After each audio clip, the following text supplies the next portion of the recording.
आज हम सब जो भावार्थ कर रहे थे उसको आगे करेंगे षष्ठा पाठा में। तो चलें मंगलम से प्रारंभ कर देते हैं। यथा द्यौष्य पृथिवी च न बिभीतो नरिष्यतः एवा मे प्राणमा बिभेह यथा हस्य रात्रि च न बिभीतो नरिष्यतः एवा मे प्राणमा बिभेह यथा सूर्यस्य चन्द्रस्य न बिभीतो नरिष्यतः एवा मे प्राणमा बिभेह यथा सत्यं चान्द्रितं च न बिभीतो नरिष्यतः एवा मे प्राणमा बिभेह। फिर से देखें। यथा द्यौष्य पृथ्वी च न बिभीतो नरिष्यतः एवा मे प्राणमा बिभेह यथा हस्य रात्रि च न बिभीतो नरिष्यतः एवा मे प्राणमा बिभेह यथा सूर्यस्य चन्द्रस्य न बिभीतो नरिष्यतः एवा मे प्राणमा बिभेह यथा सत्यं चान्द्रितं च न बिभीतो नरिष्यतः एवा मे प्राणमा बिभेह एवा मे प्राणमा बिभेह। तो हम सब लिख चुके थे शब्दार्थ जो, उसके आगे हम अब आज लिखते हैं। अब उसके आगे लिखते हैं। ये 5वां श्लोक आज देखेंगे। श्रेष्ठं जनं गुरुं चापि मातरं पितरं तथा मनसा कर्मणा वाचा सेवेत सततं सदा। श्रेष्ठं जनं गुरुं चापि मातरं पितरं तथा मनसा कर्मणा वाचा सेवेत सततं सदा। तो इसका भावार्थ लिखेंगे आप सब। ये श्लोक तो मैंने कहा है आप बुक से देख करके पुस्तक से अपने लिखेंगे। विद्यार्थी यहाँ पर मैं लिख देता हूँ कि आपके समझ में आए कि किस श्लोक का कौन सा भावार्थ है। और कॉपी में इस तरह से श्लोक पहले लिखेंगे फिर उसका भावार्थ लिखेंगे। तो 5वें श्लोक का भावार्थ अब नोट करना शुरू करेंगे।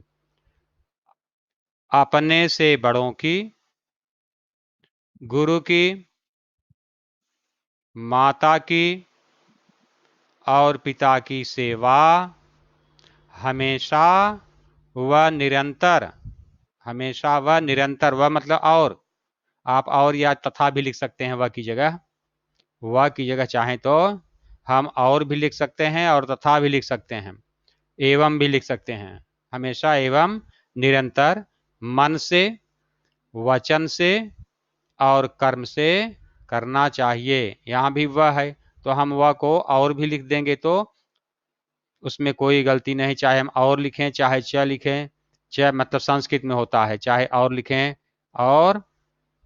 और लिख दें या फिर हम तथा लिख दें या वह लिख दें, सबका एक ही अर्थ होता है तथा। अपने से बड़ों की, गुरु की लिख लेंगे, आप नोट कर लेंगे इसको। अपने से बड़ों की, गुरु की, माता की और पिता की सेवा हमेशा व निरंतर, निरंतर मतलब लगातार, मन से, वचन से तथा कर्म से करना चाहिए। मनसा कर्मणा वाचा लिखा था, आप चाहें तो दोनों को बदलकर उसी क्रम से लिख दें, इसमें कोई गलत नहीं होता है। आप चाहे इसको पहले लिखें या इसको बाद में लिखें, दोनों सही है। तो हम आपके क्रम के अनुसार मनसा कर्मणा वाचा, या मनसा यहाँ कर्मणा मतलब हुआ कर्म से, मन से, कर्म से और वाचा मतलब वचन से, मन से, कर्म से और वचन से करना चाहिए। देखकर फिर से लिखें।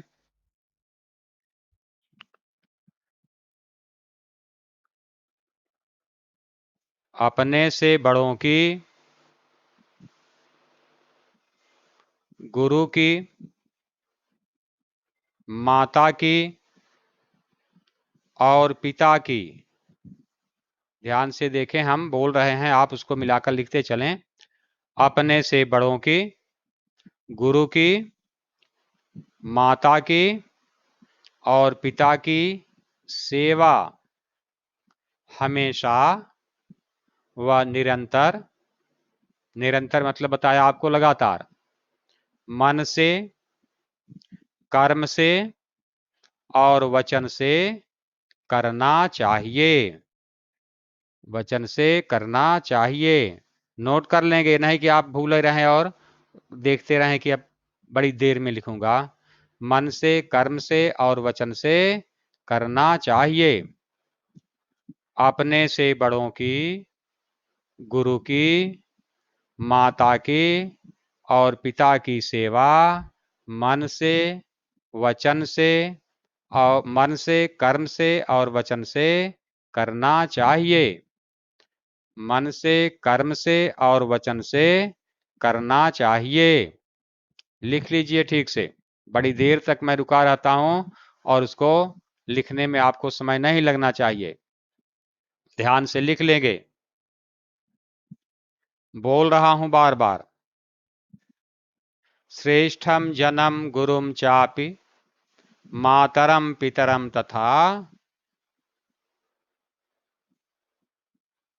मनसा कर्मणा वाचा सेवेत सततम सदा। अपने से बड़ों की, गुरु की, माता की और पिता की सेवा हमेशा व निरंतर मन से, कर्म से और वचन से करना चाहिए। लिख लिए होंगे, बहुत देर तक बताया। अब छठा श्लोक बचा है, इसको देखें। मित्रेण कलहम कृत्वा न कदापि सुखी जनः इति ज्ञात्वा प्रयासेन तदेव परिवर्जयेत्। मित्रेण कलहम कृत्वा न कदापि सुखी जनः इति ज्ञात्वा प्रयासेन तदेव परिवर्जयेत्। भावार्थ नोट करेंगे, श्लोक आप बुक से देख करके लिख लेंगे। मनुष्य मित्र से झगड़ा करके, मित्रेण कलहम कृत्वा, मित्र से झगड़ा करके, कलह करके, कलह मतलब झगड़ा, न कदापि सुखी, कभी सुखी नहीं रहता। मनुष्य मित्र से झगड़ा करके कभी सुखी नहीं रहता। इति ज्ञात्वा, यह जानकर, प्रयासेन प्रयास से, तदेव उसे मतलब उस झगड़े को, परिवर्जयेत त्याग देना चाहिए।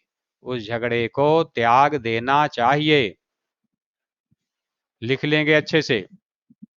मनुष्य मित्र से झगड़ा करके कभी सुखी नहीं रहता।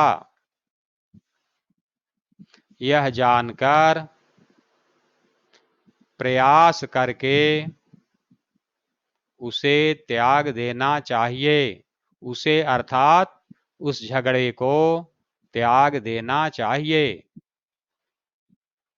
इति ज्ञात्वा प्रयासेन तदेव परिवर्जयेत, यह जानकर प्रयास करके उस झगड़े को त्याग देना चाहिए। बहुत देर तक मैं स्क्रीन यहाँ पर रोके रहता हूं कि आप इनका अर्थ लिख लें, कहीं ऐसी दिक्कत न आए कि कहीं कि अभी नहीं लिख पाया। फिर भी बताता हूं बार बार कि अगर कहीं छूट भी जाता है तो वीडियो खोल करके आप इसको पूरा कर लेंगे। इसमें कोई ऐसी बात नहीं है कि आपका कार्य न हो पाए। आप यह भावार्थ लिख लें। तो ये 6 श्लोक और उनके भावार्थ मैंने लिखा दिया आपको। 6 श्लोक और उनके भावार्थ आपको लिखा दिया। अब हम अभ्यास की तरफ पहुंचते हैं। अगले पृष्ठ में आप देखेंगे, आपके श्लोक समाप्त होने पर अभ्यास आता है लिखा हुआ। अभ्यास में पहला अभ्यास है, सर्वान श्लोकान सस्वरम गायत। सभी श्लोकों को अच्छे स्वर से गाइए। कई बार बताता हूं कि बच्चे जो हमारे पढ़ाई हुई बात को नहीं सुनते, कहीं से गाइड वगैरह खरीद लेते हैं और वहां से सोचते हैं कार्य पूरा करके किसी तरह से दिखा दूं, तो वहां पर ये लिखा रहता है कि इस कार्य को छात्र स्वयं करेंगे, तो आप भी उसी को लिख देते हैं अपनी कॉपी में कि यह कार्य छात्र स्वयं करेंगे। तो यह किसी को बताना नहीं है कि स्वयं करेंगे। यह अभ्यास आपको कॉपी में नहीं करना है, इसको केवल अभ्यास सस्वर पाठ करके, अच्छे स्वर में पाठ कर करके श्लोक को सीखिए, यही इसका अभ्यास होता है। इसको कॉपी में नहीं करना है, कॉपी में कोई नहीं गा सकता है, उसको तो आपको स्वयं गाना होगा। दूसरा अभ्यास देखेंगे, दूसरा अभ्यास ध्यान से देखिए। दूसरे में लिखा है उपयुक्त कथना नाम समक्षम, उपयुक्त कथन के सामने आम, और अनुपयुक्त कथना नाम समक्षम, और जो उचित नहीं है अनुपयुक्त शब्द हैं उनके सामने न इति लिखत, न लिखिए। मतलब जो बात उचित लग है उसको सामने आम लिखना है, आम मतलब हाँ, और जो वाक्य अनुचित है उसके सामने न लिखना है, न मतलब नहीं। तो इस तरह से हमें अभ्यास बना लेना है कॉपी में। कॉपी में हम इंस्ट्रक्शन लिखते हैं, फिर उसका अभ्यास करते हैं। तो किस तरह बनाएंगे देखिए, हमने सिखाया है आपको। इस तरह पहले लिखा अभ्यास, अभ्यास में पहला नहीं लिखे क्योंकि उसको यहाँ लिखने की जरूरत नहीं है। दूसरा हमने लिखा वही अपनी पुस्तक से देखकर, उपयुक्त कथना नाम समक्षम आम, अनुपयुक्त कथना नाम समक्षम न इति लिखत। उचित शब्दों, उचित कथनों के सामने आम लिखिए, अनुचित शब्दों के सामने न लिखिए। अब जो उचित है उनके सामने हमें आम लिखना है, जो उचित नहीं है उनके सामने हमको न लिखना है। इस तरह से लिख करके इस अभ्यास को पूरा करेंगे। चलिए देखते हैं। प्रातः काले ईश्वरम स्मरेत, सुबह के समय भगवान को स्मरण करना चाहिए, याद करना चाहिए। प्रातः काल उठ करके हमें ईश्वर का स्मरण करना चाहिए, तो यह उचित बात है। तो इसके सामने हम लिख देंगे आम, ये उत्तर हुआ आपका, इसके सामने लिख दिए आम मतलब हाँ। दूसरा है यहां पर कथन, प्रातः काले ईश्वरम स्मरेत के सामने हम आम लिख देंगे। और दूसरा आएगा अनृतम न ब्रूयात, हमें झूठ नहीं बोलना चाहिए। उसके सामने हमने लिख दिया न, हमें झूठ बोलना चाहिए, अनृतम मतलब झूठ, अनृतम ब्रूयात झूठ बोलना चाहिए। सही कह रहे हैं, कहा तो ठीक बात नहीं कह रहे हैं, इसलिए न लिखना है यहाँ पर, इसके सामने न लिख देना है हमको। फिर आगे कह रहे हैं मनसा श्रेष्ठ जन्म सेवेत, मन से, अपने मन से, बाहर से नहीं, केवल अपने से बड़ों की सेवा करनी चाहिए। तो ये बात तो उचित ही कह रहे हैं कि मन से बड़ों की सेवा करनी चाहिए। जब उचित बात लगे तो उसके सामने हमें आम लिख देना है, मतलब यह बात ठीक है, यह बात ऐसा करना चाहिए। तो हमने आम लिख दिया इसके सामने। फिर चौथा इसमें वाक्य दिया है मित्रेण कलहम कृत्वा, दोस्त के साथ झगड़ा करके जनः सुखी न भवति, मनुष्य सुखी नहीं होता है। तो अभी पढ़ाए ही थे कि दोस्त के साथ जो झगड़ा करता हो कभी सुखी नहीं होता है। तो बात एकदम सत्य कही जा रही है, उचित कही जा रही है, इसलिए हमको इसको आम लिख देना है इसके सामने। और पांचवा वाक्य, नंबर वाक्य इसमें दे रहे हैं स्व कार्यम अद्य कुर्वीत, कल के कार्य को आज ही कर लेना चाहिए, मतलब वायदा करके नहीं छोड़ना है। और आज का दोपहर के बाद का काम है तो दोपहर से पहले ही कर लेना चाहिए, ये भी बात उचित ही कह रहे हैं। तो इनके सामने हमने लिख दिया आम। तो इस तरह से यह अभ्यास आपका पूरा हो जाएगा।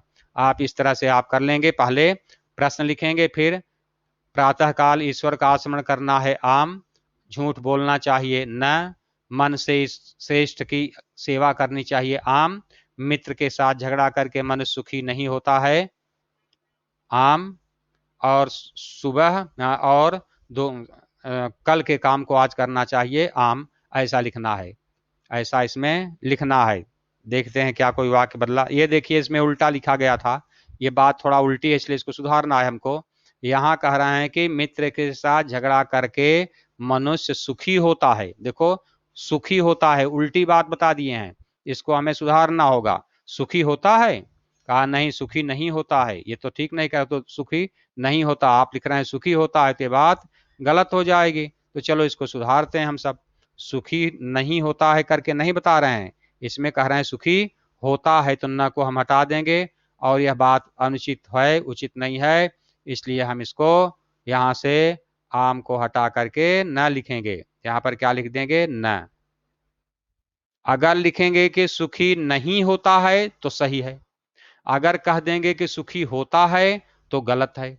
यहाँ पर सुखी होता है लिख दिया है, इसलिए ये गलत था, इसको हमने सुधार करके यहाँ पर लिख दिया न। मित्र के साथ झगड़ा करके मनुष्य सुखी होता है? नहीं।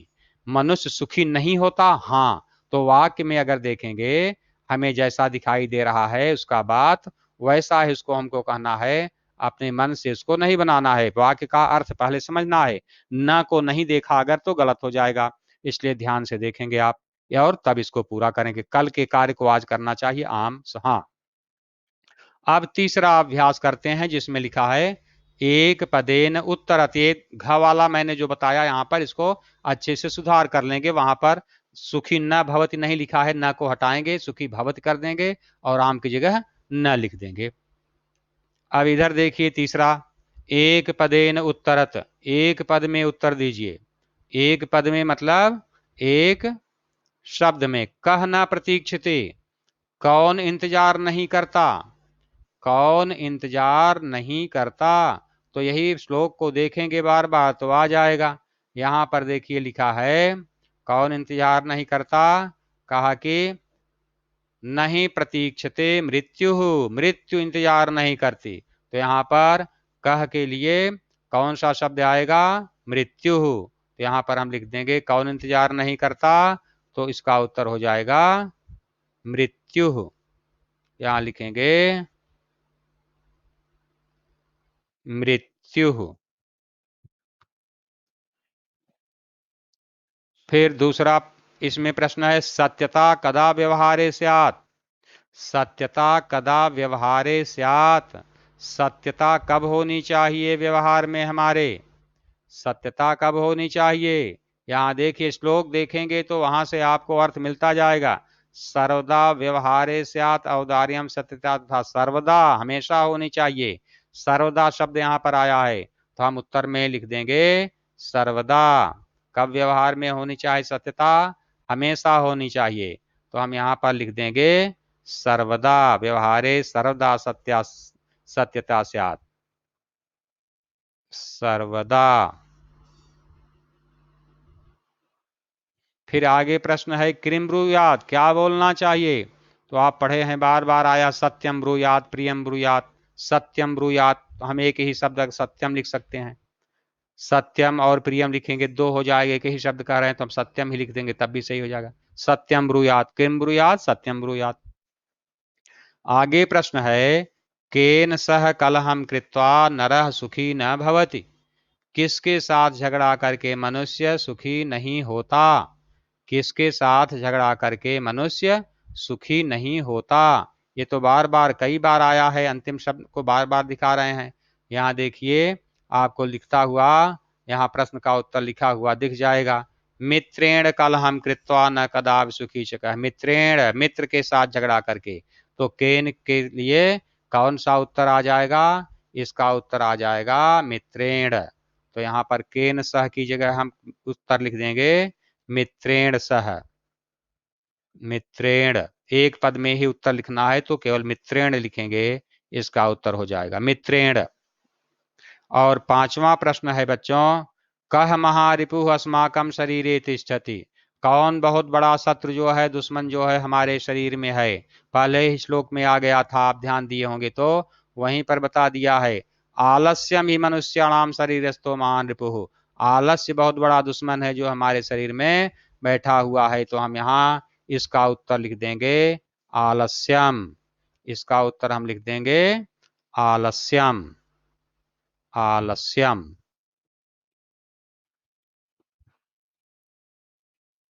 आलस्य हमारे शरीर में दुश्मन के रूप में बैठा हुआ है। इस तरह से पांचवें का भी उत्तर यहां पर हमने लिख दिया। क्या लिख दिया हमने? आलस्यम।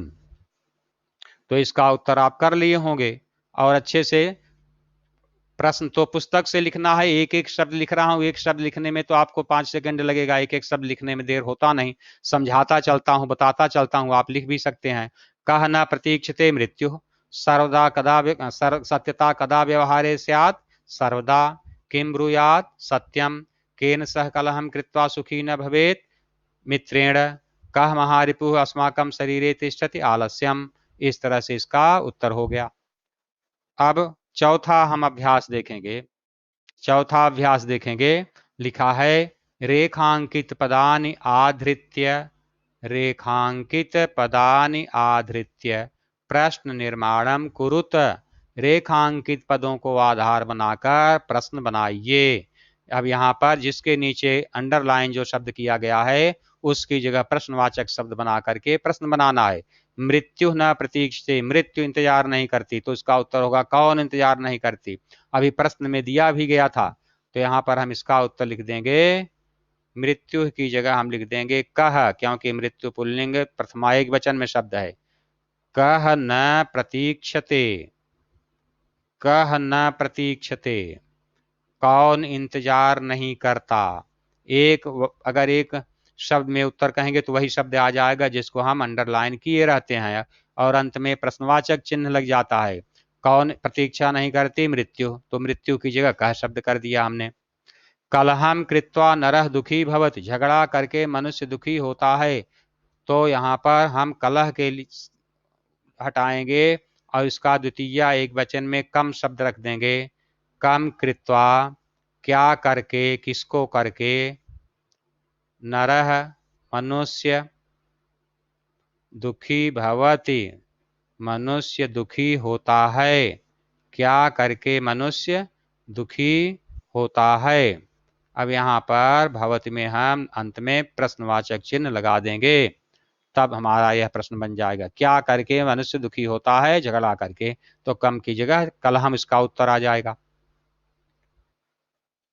तीसरा है इसमें पितरम कर्मणा सेवेत, पिता की कर्म से सेवा करनी चाहिए। अब पितरम जो शब्द है यह द्वितीय एक वचन का शब्द है, तो द्वितीय एक वचन पिता पुल्लिंग शब्द है, तो ये आ जाएगा इसमें कम, पितरम की जगह कम आ जाएगा। कम कर्मणा सेवेत, किसकी सेवा कार्य से करनी चाहिए, कर्म से करनी चाहिए। पितरम की जगह कम शब्द रख करके बाकी शब्दों को दोहराएंगे और अंत में क्वेश्चन मार्क लगा देंगे। कम कर्मणा सेवेत, किसकी कर्म से सेवा करनी चाहिए।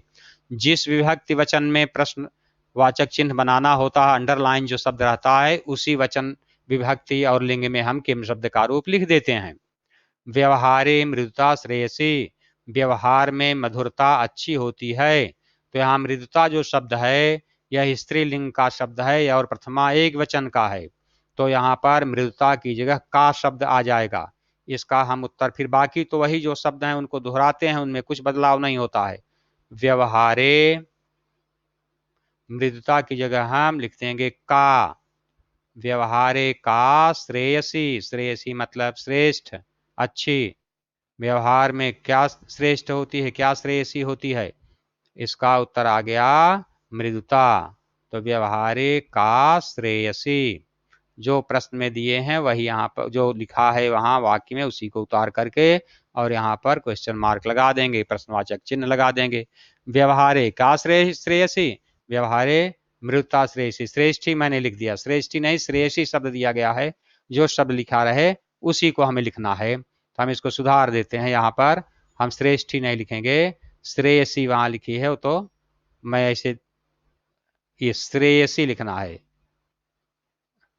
श्रेष्ठी नहीं गया, श्रेष्ठा बनता लेकिन वो गलत है। यहाँ जो शब्द है उसी को श्रेयसी लिखा है, श्रेयसी ही लिखना है, इस तरह की भूल नहीं करना है। आगे फिर है सर्वदा व्यवहारे ऋजुता विधेया, सर्वदा व्यवहारे ऋजुता विधेया, हमेशा व्यवहार में सरलता होनी चाहिए।